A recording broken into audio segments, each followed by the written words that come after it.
Good morning, and welcome to Barbara's Bulletin. I'm your host, Barbara.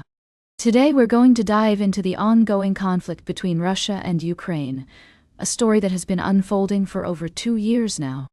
As always, our goal is to provide you with a fair and balanced view of the situation, without taking sides or promoting any particular agenda. As we begin, let's take a look at the latest developments. According to reports from multiple sources, including Al Jazeera and Ukrainian officials, a Russian attack on a prison near the city of Zaporizhia has killed 17 people and injured another 42. This incident is just one of several that have occurred in recent days, highlighting the ongoing violence and humanitarian concerns in the region. We've also seen reports of Russian attacks on civilian targets, including a hospital in the Ukrainian city of Kamyansk, where 3 people were killed, including a 23-year-old pregnant woman. Additionally, a Russian missile attack on a Ukrainian military training ground has resulted in the deaths of 3 soldiers and injured 18 others. The United States has been closely watching the situation, with President Donald Trump stating that the U.S. will start imposing tariffs and other measures on Russia if Moscow shows no progress towards ending the war within the next 10 days. The Kremlin has responded by saying it has taken note of Trump's deadline. It's worth noting that the conflict between Russia and Ukraine is complex, with both sides accusing each other of violating international law and humanitarian norms.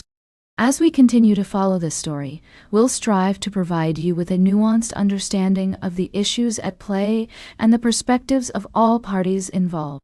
As we take a closer look at the situation on the ground, it's clear that the humanitarian toll of this conflict is significant. Civilians are being caught in the crossfire, and the international community is urging both sides to find a peaceful resolution to the conflict. We'll be keeping a close eye on developments in Ukraine and Russia, and we'll bring you updates as more information becomes available. For now, it's clear that the situation remains volatile and unpredictable, with no clear end in sight. We'll be right back with more of today's top news on Barbara's Bulletin.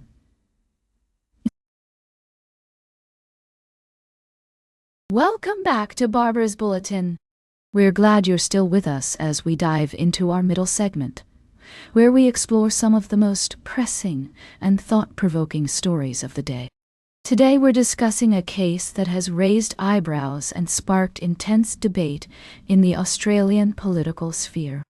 Former Liberal MP Gareth Ward has been found guilty of 4 sexual abuse charges involving 2 young men he met through his position in politics.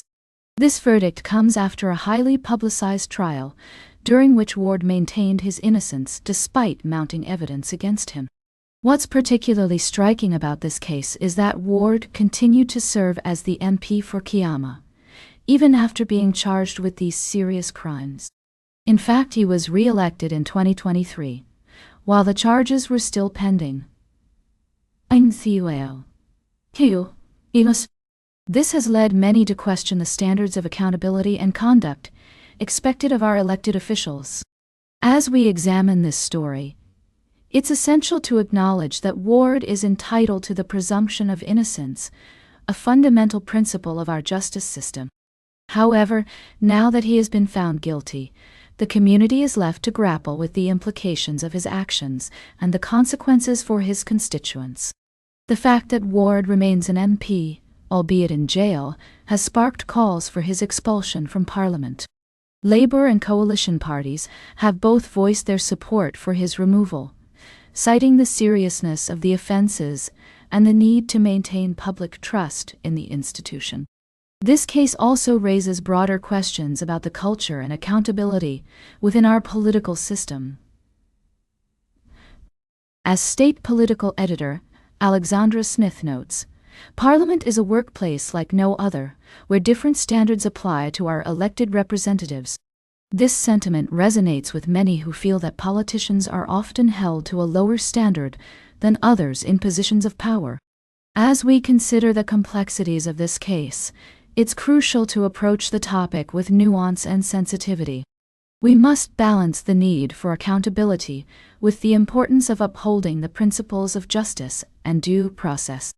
The situation is likely to unfold further in the coming days, with Parliament set to debate Ward's expulsion when it returns next week. For now, we'll continue to monitor developments and provide updates as more information becomes available. Stay tuned for our final story of the day, right here on Barbara's Bulletin.